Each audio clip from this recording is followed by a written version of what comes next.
Die hard. You know what we talking about, man. Knicks Rehab. Knicks Rehab, y'all.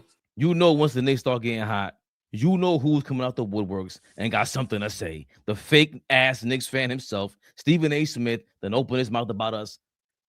Reunited with Skip Bayless. See what he had to say. And so as I look at the New York Knicks, I'm like, if it was Thibodeau, I wouldn't be as worried because they rough and rugged. And they came at you, they were like cardiac kids fighting all the time. Pause that, Fabian. Pause. Spin it from the top. Pause. And so as I look at the New York Knicks, I'm like, if it was Thibodeau, I wouldn't be as worried because they rough and rugged. And they came at you, they were like cardiac kids. You don't even watch the games. No. Oh boy, I didn't realize this motherfucker. Nah, all right. Play the clip. No, you got that. Play the clip. Nah. Play the clip. Man. God damn. It's Blue Drew. Leave Mike me Brown alone. is a really Play the good clip. man. He really, really is. And he's a good coach. But I'm waiting to see, can he pull that extra oomph out of you? Yeah. That's going to make you that dog that you need to be when you got to go up against those Pistons. Right. Because this is the thing about the Pistons more so than the Cavs or anybody else. JB Bickerstaff comes on the show, First Take, whenever, when the offseason arrives and all that stuff. And he couldn't stop talking about how badly he wants the Knicks. Like, they will never beat us again, ever. And his players feel that way. Yeah. And then I watched the Knicks go into Detroit a few weeks ago and lose by 30. Yep. And I said, oh, shit. I'm really, really, really worried. They brought in the dog, though. Jose, he got that kind of mentality. Yeah, but he's not, that's not enough. Alvarado. Just in case we thought he was lying, your man, JB Bickerstaff, not BJ. When they got him out, he go crazy. Yeah, post-game interview yesterday. He had some things to say. History with the opponent, the Knicks, from the playoffs, and you beating them by 40-plus points twice this year. Do your guys see red when they see the Knicks now? Is there a certain thing that boils up in them when you see them? I mean, that playoff was, heavily contested, and I think it bred some of that, right? Like, I don't want to call it a rivalry yet, but it is intensified for us for sure. Again, both teams, I'm sure, would like to get a look at one another fully healthy and see what that looks like. But again, I give our guys a ton of credit just for the response, more so than anything. And the way that they came out today with the right mindset and understanding what was going to be in front of them. And, with Towns, without Towns, with Anunoby, without Anunoby, like that's a really good basketball team over there. Well-coached basketball team over there, extremely dangerous. So for our guys to respond the way they did, that's what's most impressive to me. They're taking it personal, man. Playoff series, they ain't forget about it.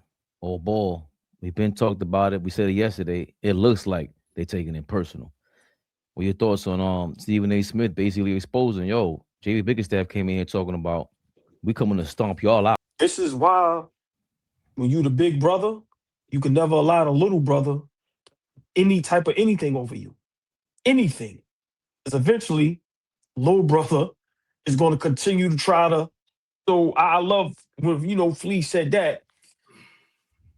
Listen, man, Detroit really felt last season they were going to beat us, right? And then now they come back this season.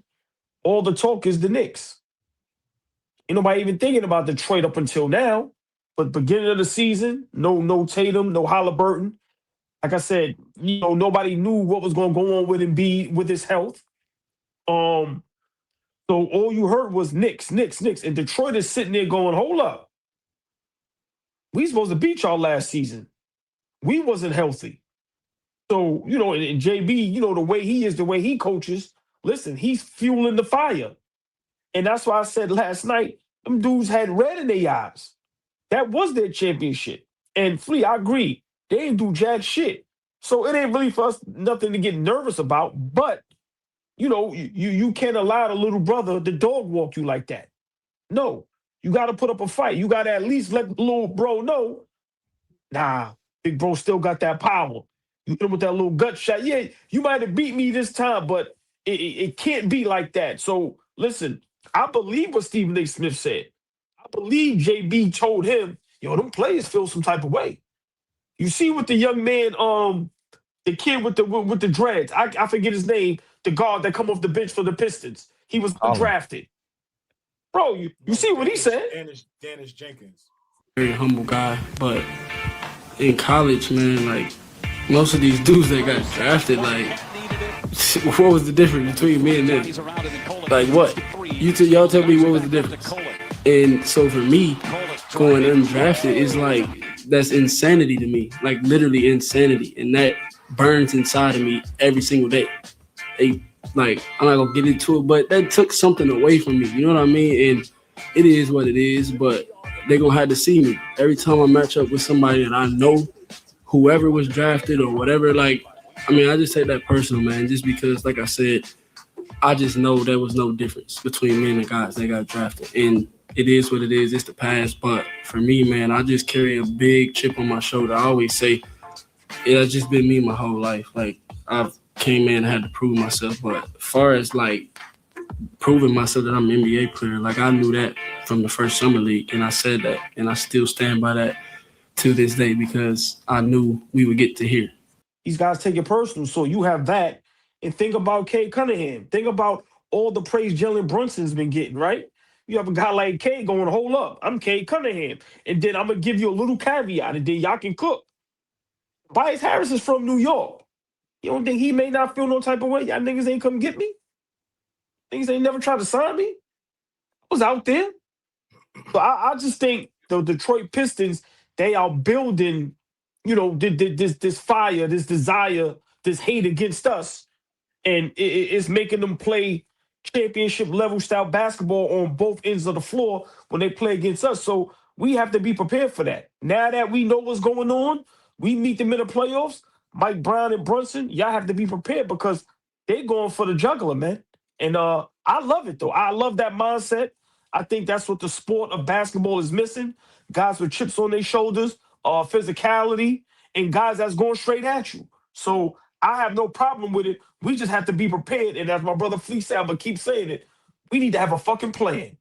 If we ain't got no plan, they will run us off the fucking floor. So I just love this little thing that's going on. Hopefully it can turn into a rivalry because I think it's great for basketball. And that's what the NBA is missing, a rivalry. That's the energy you want to have, right, as a coach. So, like I told somebody in the comments earlier today, like I love the Knicks. I love the Knicks, but I love basketball first. For me, like I love basketball first. Then the Knicks fall into place. But I love basketball. So when you see that, hell yeah, you want your coach. You don't think people them guys are gonna run through a wall for JB when he speaks like that in the media, when he sticks up for his guys on the sidelines with the referees, just how demonstrative he is with that team, and wherever he goes, it's always promoting who his team is and the things that he's building. But again, they build it. And that's what I'm saying. Like, our goals are a little different than theirs. And that's where I'm at. Like, our goal is championship.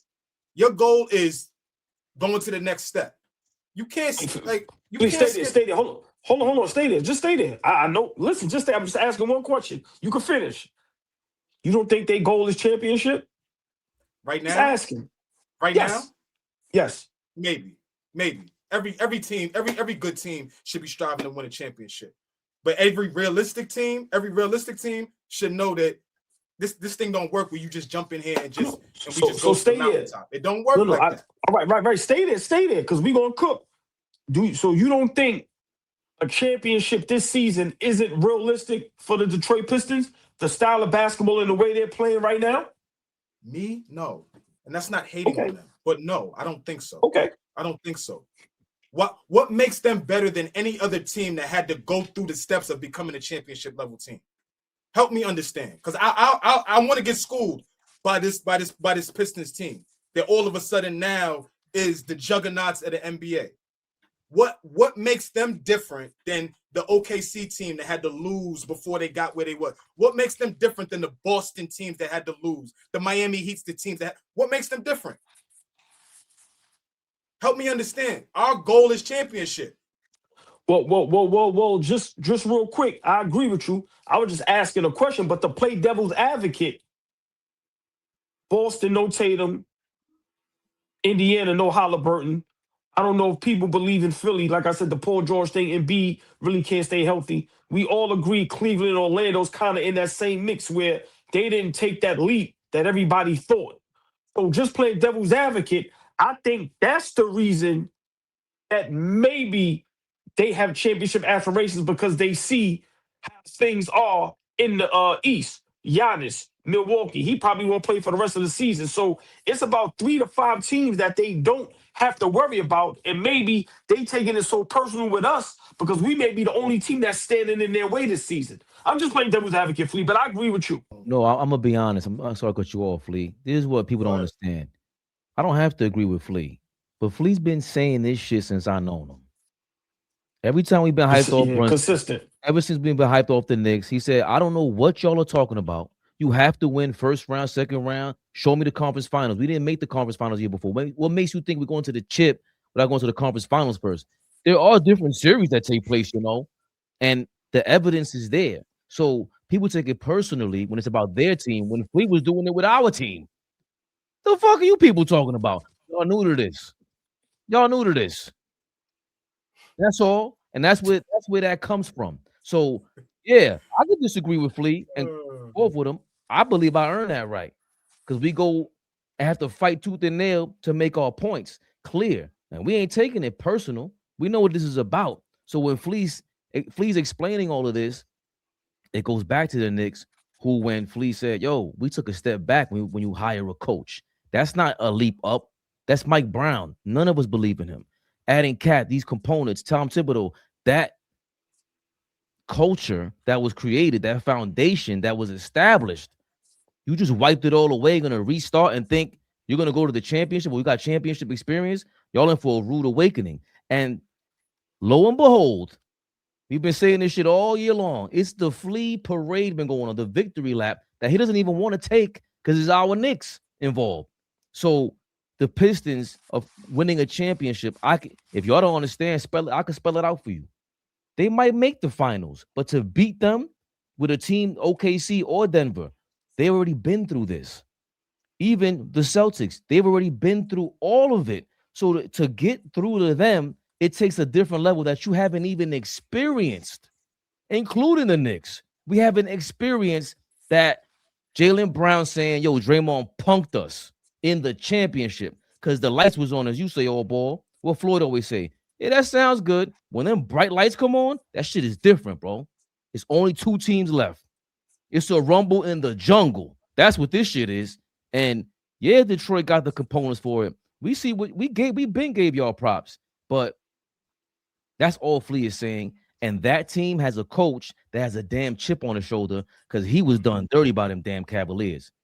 Bitching and moaning, them soft ass players that I've been talking about. Y'all couldn't handle JB Bickerstaff, and he went over to Detroit and turned that team around. Help turn them around. Excuse me, because you got some dogs over there.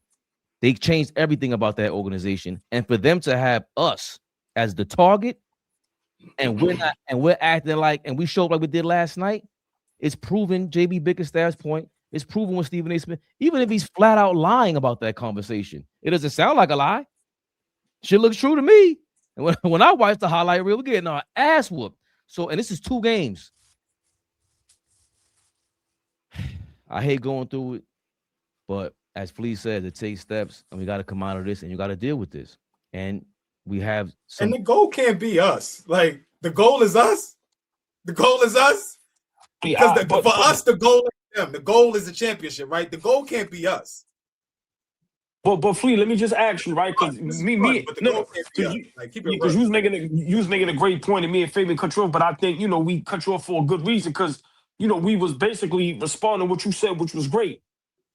But how do you feel like if you all right, Flea, put yourself in JB's shoes for 2 minutes, right? And you start off this season, and when you look at the East, no Giannis, no Tatum, no Halliburton.